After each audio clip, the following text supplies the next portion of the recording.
Hey friends, I'm Daniel Nesbitt, and this is Designing a Sans Serif, and today is an exciting day because we're actually finishing the uppercase alphabet. And if you're keeping up, which I'm sure you are if you're watching this video, that means that we have a full upper and lowercase ready to go. So I'm pretty excited just to hop right in here. And really all we've got left is the uppercase Y and the uppercase S. And for the S, I'm going to leave that to the end. For the Y, I think we're just going to jump in here and we're just going to go for it. So I'm going to use the V to start out with this one today. And we're going to sort of use this space here for kind of our bones of the Y. And I think what I'm going to do, you kind of saw in the default glyph here, we're probably going to go for a very similar shape. I've experimented around with other styles to this, and it's never really clicked right with me as far as one that where the leg might kick off to the left or something like that. And I'm really not exactly sure that we would use a round shape to the upper portion of the Y here for this face either. It didn't seem right to me. So we're going to roll with that. The other thing that I'm going to do is that I'm also going to go and grab the crossbar from the H, because I think I want to use this as kind of my point for where this kicks off. So to start, I'm going to just push the top of the stem to the bottom of the crossbar. And actually, since we're not really going to use the crossbar, I don't mind mucking it up just a little bit there. The next thing that I'm going to do is, actually I'm just going to take all of this and move it straight up, and we'll move this back down. So the thing with this shape here is that it needs to be shorter, but I'm leaning towards that I want to keep the width. So I don't just want to chop it off along the cap height because it's going to look too narrow. But where my mind is going is that I'm not exactly sure that I want to take this and shrink it down either.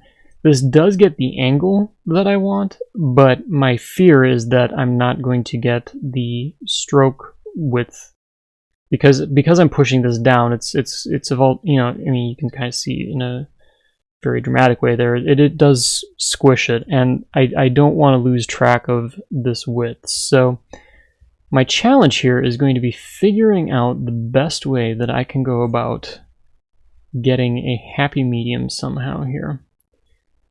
So I'm going to overlap this by probably 1 point, so this does go a little bit against what I just got done trying to do with with my height there with the crossbar, the H. So I'm just actually going to bump everything up 1 point. That way I've got 1 point of overlap there, which I'm fine with. This, of course, leaves us with this goofy shape here. And I've got 89 and 80.9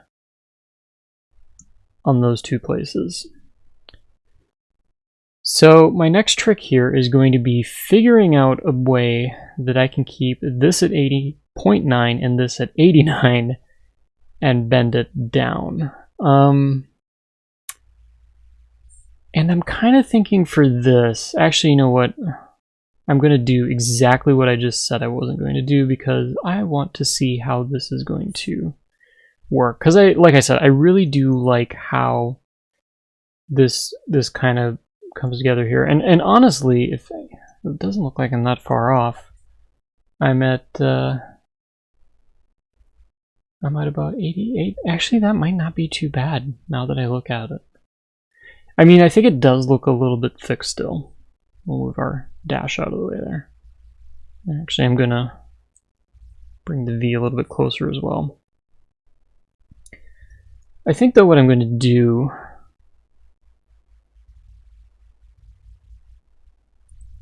we're just going to focus on one side for a moment here. So I've got this point the same width. I suspect I have this point the same width.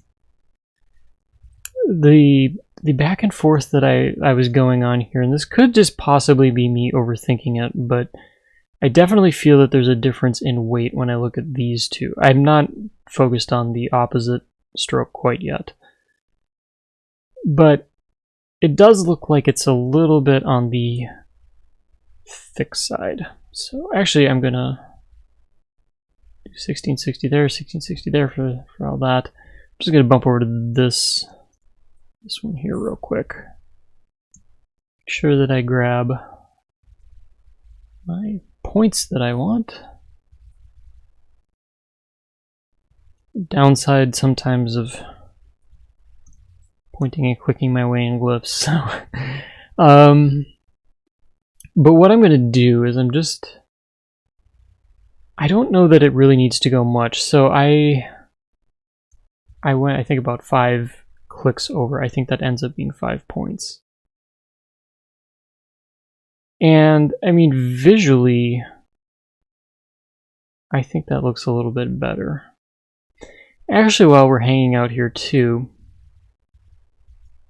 I'm also thinking about moving this down just a bit. So I think this is going to help in a couple different ways, because this does bring us back to the original angle that the V had, and so that helps with the stroke as well. I know it's not really what I intended when I started, but this may end up actually being a better decision here to go this route.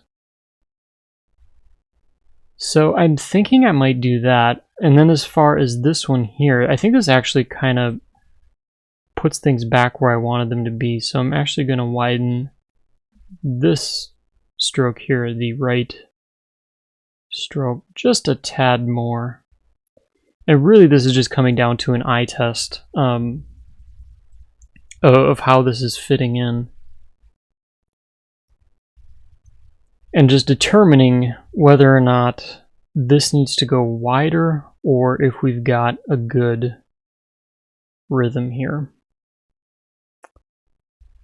I mean, part of me is wondering, because this is a little bit of a wider font, I'm going to just push that out just a tad and make up a goofy word.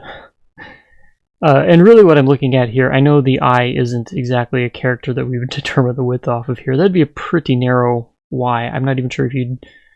It's like ultra compressed if you were to make one that narrow, but this kind of gives me a determination of how this is flowing with everything else. One thing that I like here is that, I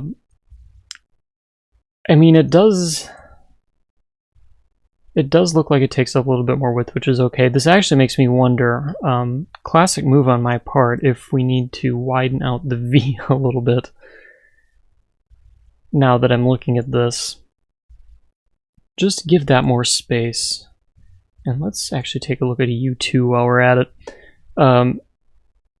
You know, really just trying to get an idea for how this rhythm is going to look or work. I'm also purposely trying to pick letters that you wouldn't necessarily have to kern. I mean, this is one thing. I don't know if very many people run into this if you're designing letters or type, where obviously we're in a stage right now where kerning is a long way off.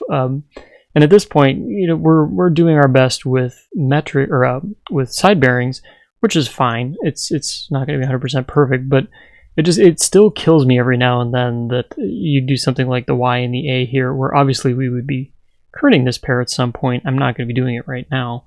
But even though I'm like proofing this face right now without kerning, it just bugs the snot out of me. So maybe it's just me. Maybe there's other people who have that same feeling as well. But there's our goofy word of DIY MHU, and I do it yourself something. I don't even know what MHU would stand for. It sounds like a university somewhere. But I think that works a little bit better. And weight-wise, you know, this is the tough part with me in angled letters, because if I look at the M and the V, those look pretty good. Actually, MVH, those look pretty good. That Y still seems like it's lacking some punch there. So What I'm going to do, I'm actually going to go ahead and throw in a couple extra points here as well, because well, we'll see if my initial idea works here.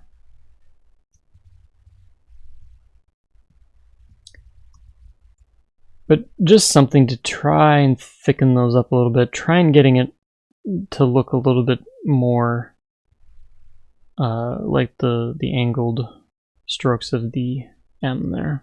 Just do a quick blur test too. I mean, that could be okay for now. I'm just wondering if I need to go more though.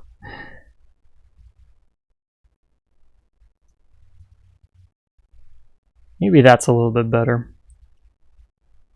It just gives it a little bit more visual punch there. And I think too, as we get into smaller sizes, I'm just gonna dial this back a little bit.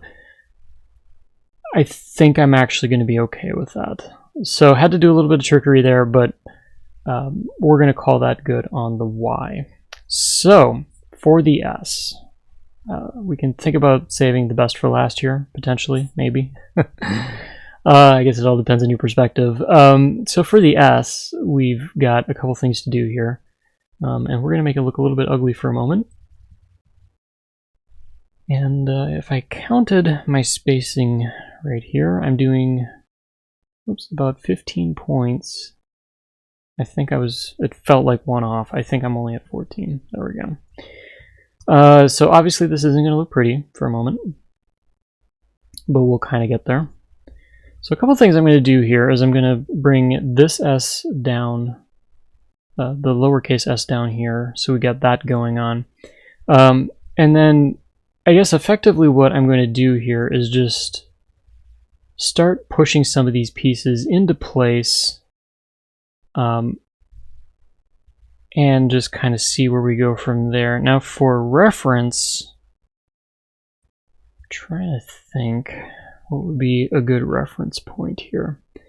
What's going through my head is I'm actually, I'll just do it as I'm saying it, but I'm thinking back to something like this, where you've got the uppercase C, it's a little bit wider, you got the lowercase c, it's a little bit narrower. Now if I look at the relationship there, they're actually pretty close in width.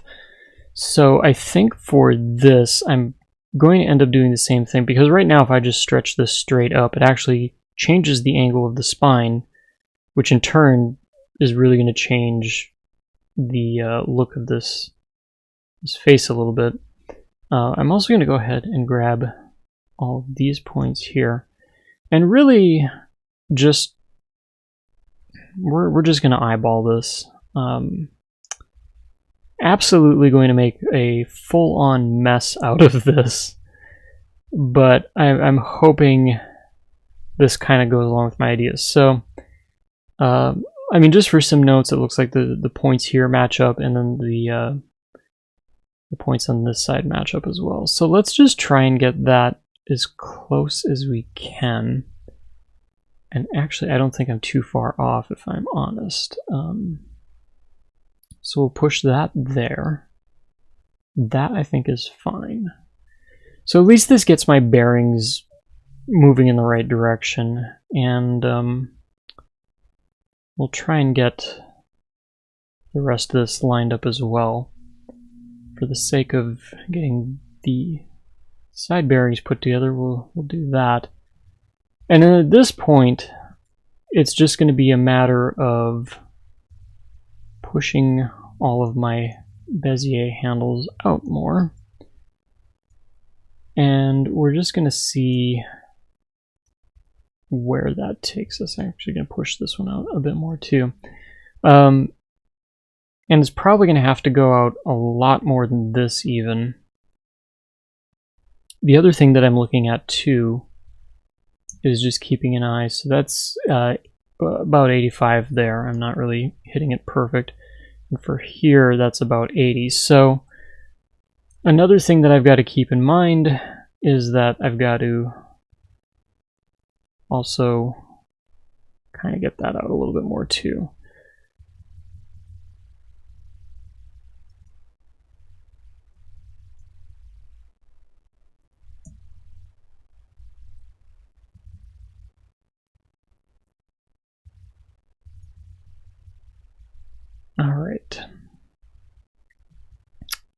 So just grabbing my C again, once again for reference here. So what I did was I'm just making sure, and it actually looks like it was a good guess on the first try, but I wanted to be sure that these points were lined up fairly close. Looks like they are. If I just flip this around real quick, I know this isn't going to be the perfect setup here, but I just want to see, because I think this one could go just a tad more too, so we'll do that. Now, the rest of this, making this look the way we want, is probably going to be where I spend the bulk of my time this episode, because we really want to bring back how soft and gentle those curves were.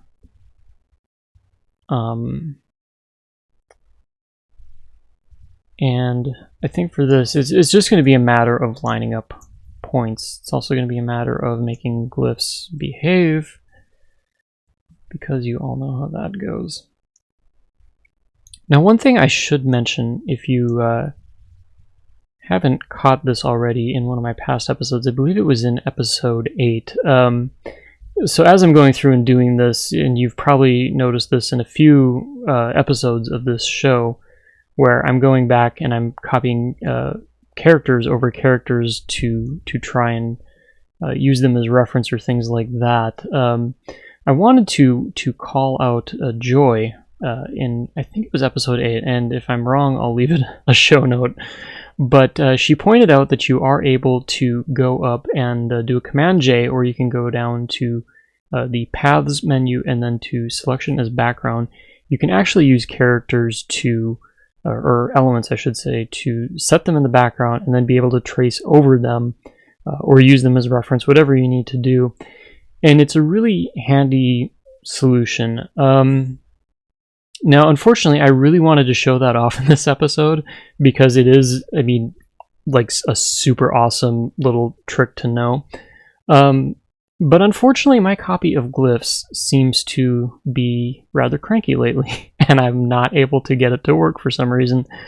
I have to wonder if it's a bug or maybe something just going on with perhaps a plugin that I have set up errantly. I'm not exactly sure what.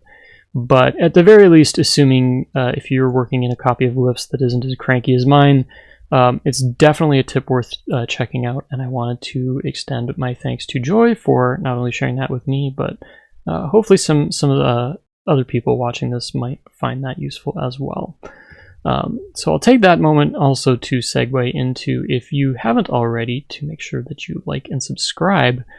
And if you have any tips or tricks that you'd like to share or that I'm missing out on in this, by all means, please do share them. I always look forward to that. And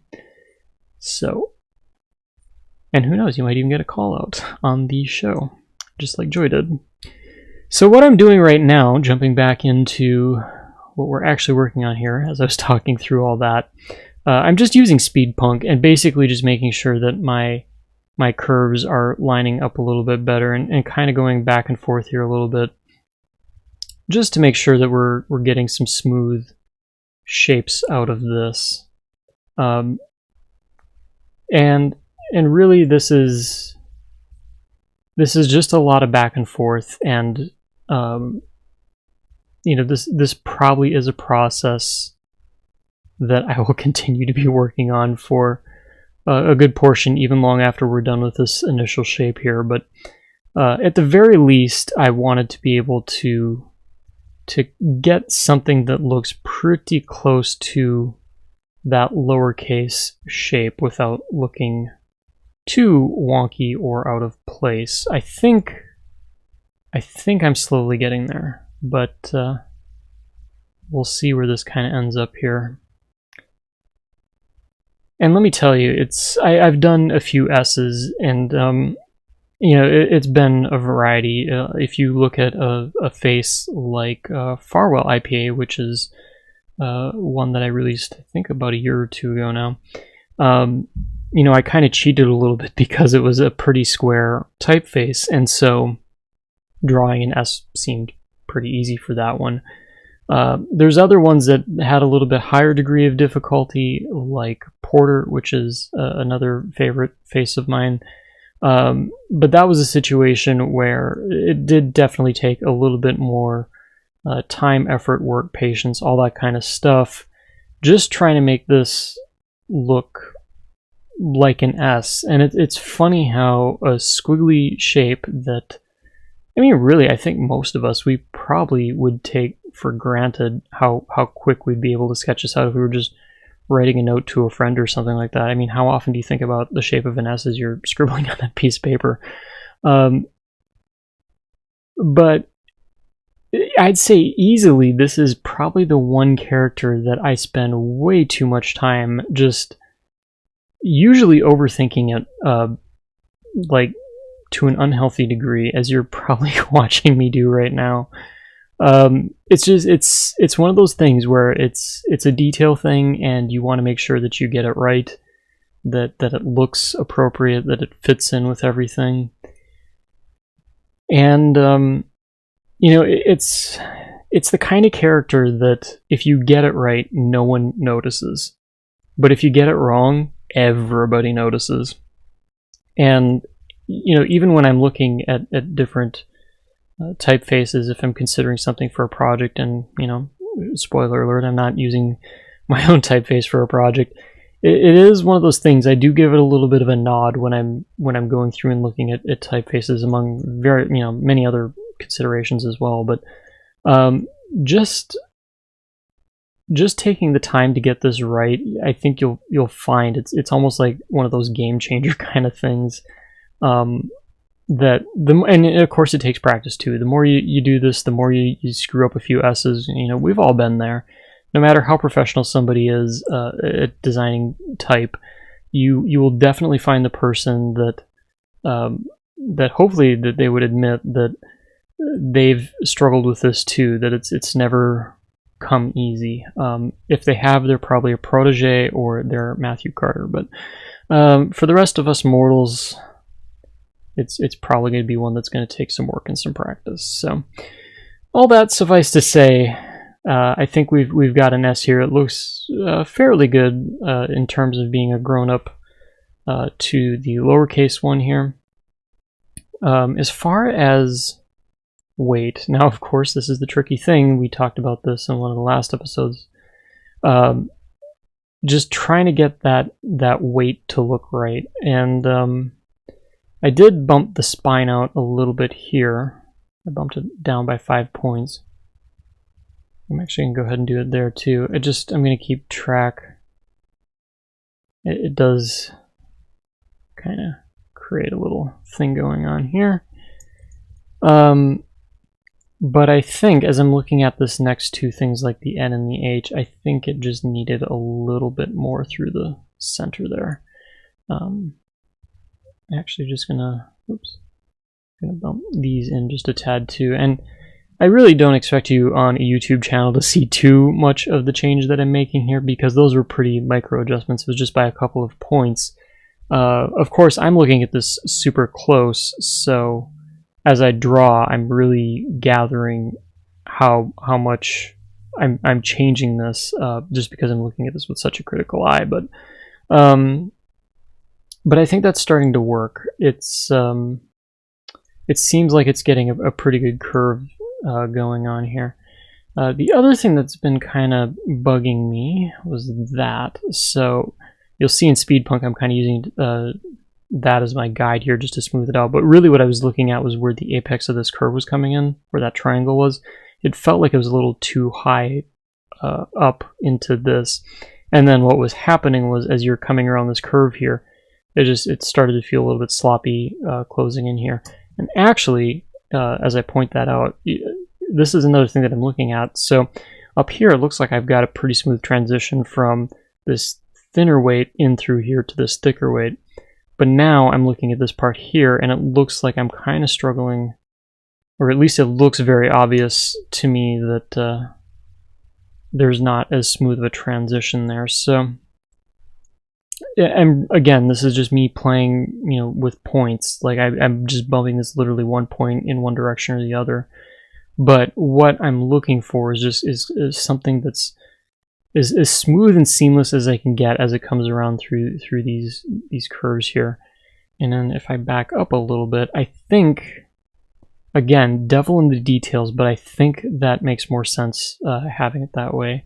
It seems like the bottom of this is struggling a little bit more too, and maybe that was kind of throwing me off some too, that maybe this bottom could be a little bit broader. And actually, I'm going to go through and do the top a little bit as well, just to kind of smooth it out some. Actually, even a little bit more. And this is one of those things where I'm probably going to step a little bit away from speed punk and just kind of focus on my eye and what I think might be best. That's not to say that I come back at some point in speed punk and give it another go and maybe try and get it more technically correct. But I mean, looking at this, I don't think that's too bad. I think that's going to help us out. So the last thing I'm going to do too is I'm just going to move the top in a little bit more. Like I said when we were originally doing the lowercase s, is that I do want to create a little bit of a taper where the top, and originally I was looking at the difference between the top half and the bottom half. But now what I'm looking at is kind of more for that, I guess I'm going to call it a triangular shape because I can't think of shapes and geometry is hard right now. But I also want to have a little bit of a taper to the sides here. If you could imagine having some invisible lines here, I wouldn't mind having a little bit of taper there as well, just to kind of give it a little bit of sense that it's in an upright position, so it doesn't look like it's falling forward or backward, or that it looks upside down or anything like that. So with that, I think we're gonna call it pretty good. So hooray, we made it. It's a fully functional, as in you can type with it, upper and lowercase Latin alphabet, including an alternate A, which is pretty exciting. And I really think this is starting to shape up pretty well. We've made a lot of decisions and determinations about how things are looking. And honestly, it seems like things are progressing pretty well. A lot of characters seem like they're fitting in with the entire typeface. There's probably still things like weight and width issues that I may want to consider looking at some point, maybe sooner than later. And I think that's probably going to be easiest to tackle once we start putting this into words, sentences, and paragraphs. I think things will start to become a little bit more obvious to our eye with that. But moving forward from here, we still have basically a whole nother alphabet to go. Now, the good part with this is that we don't have to completely start from scratch, because we do have our regular layers here that we can use to create our heavy characters.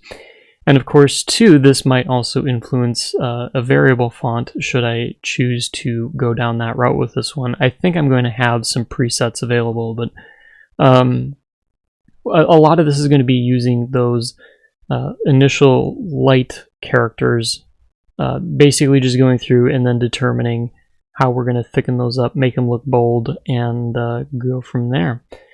So, like I said earlier in the episode, if you're enjoying what you're watching, make sure to smash that like button and subscribe button. And yeah, if you've got any comments or feedback, like I'm always saying, we're here to learn, we're here to get better. And as always, thanks for watching, and I'll catch you in the next episode.